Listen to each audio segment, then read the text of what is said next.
महाभारत काल की बात है। एक बार धर्मराज युधिष्ठिर ने भगवान श्री कृष्ण से कहा, हे त्रिलोकीनाथ, मैंने ज्येष्ठ माह के शुक्ल पक्ष की निर्जला एकादशी की कथा सुनी। अब आप कृपा करके आषाढ़ मास के कृष्ण पक्ष की एकादशी की कथा सुनाइए। इस एकादशी का नाम तथा महात्म्य क्या है, मुझे विस्तार पूर्वक बताएं। श्री कृष्ण ने कहा, हे पांडुपुत्र, आषाढ़ मास के कृष्ण पक्ष की एकादशी का नाम योगिनी एकादशी है। इसके व्रत से सभी पाप नष्ट हो जाते हैं। यह व्रत इस लोक में भोग तथा परलोक में मुक्ति देने वाला है। हे धर्मराज, यह एकादशी तीनों लोकों में प्रसिद्ध है। इसके व्रत से सभी पाप नष्ट हो जाते हैं। तुम्हें मैं पुराण की कही हुई कथा सुनाता हूँ, ध्यान पूर्वक सुनो। कुबेर नाम का एक राजा अलकापुरी नाम की नगरी में राज्य करता था। वह शिव भक्त था। उनका हेम माली नामक एक यक्ष सेवक था जो पूजा के लिए फूल लाया करता था। हेम माली की विशालाक्षी नाम की अति सुंदर स्त्री थी। एक दिन वह मानसरोवर से पुष्प लेकर आया, किंतु कामासक्त होने के कारण पुष्पों को रखकर अपनी स्त्री के साथ रमण करने लगा।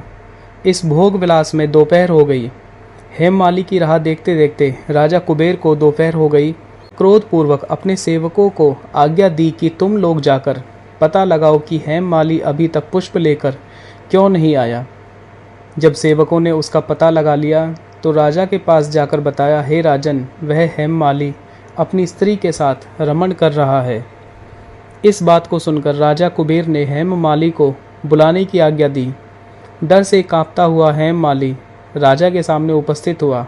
उसे देखकर कुबेर को अत्यंत क्रोध आया और उसके होठ फड़फड़ाने लगे।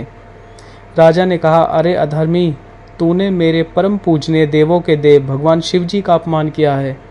मैं तुझे श्राप देता हूँ कि तू स्त्री के वियोग में तड़पे और मृत्युलोक में जाकर कोढ़ी का जीवन व्यतीत करे। कुबेर के श्राप से वह तुरंत स्वर्ग से पृथ्वी पर आ गिरा और कोढ़ी हो गया। उसकी स्त्री भी उससे बिछड़ गई। मृत्युलोक में आकर उसने अनेक भयंकर कष्ट भोगे, किंतु शिव की कृपा से उसकी बुद्धि मलिन न हुई। उसे पूर्व जन्म की भी सुध रही। अनेक कष्टों को भोगता हुआ वह अपने पूर्व जन्म के कुकर्मों को याद करता हुआ हिमालय पर्वत की तरफ चल दिया। चलते चलते वह मार्कंडेय ऋषि के आश्रम में जा पहुंचा। वह ऋषि अत्यंत तपस्वी और वृद्ध थे। वह दूसरे ब्रह्मा के समान प्रतीत हो रहे थे। उनका वह आश्रम ब्रह्मा की सभा के समान शोभा दे रहा था। ऋषि को देखकर हेम माली वहां गया और उन्हें प्रणाम करके उनके चरणों में गिर पड़ा। हेम माली को देखकर मार्कंडेय ऋषि ने कहा, तूने कौन से ऐसे निकृष्ट कर्म किए हैं जिससे तू कोढ़ी हुआ और भयानक कष्ट भोग रहा है। महर्षि की बात सुनकर हेम माली बोला, हे मुनि श्रेष्ठ, मैं राजा कुबेर का अनुचर था। मेरा नाम हेम माली है। मैं प्रतिदिन मानसरोवर से फूल लाकर शिव पूजा के समय कुबेर को रख दिया करता था। एक दिन पत्नी सहवास के सुख में फंस जाने के कारण मुझे समय का ज्ञान नहीं रहा और दोपहर तक पुष्प न पहुंचा सका।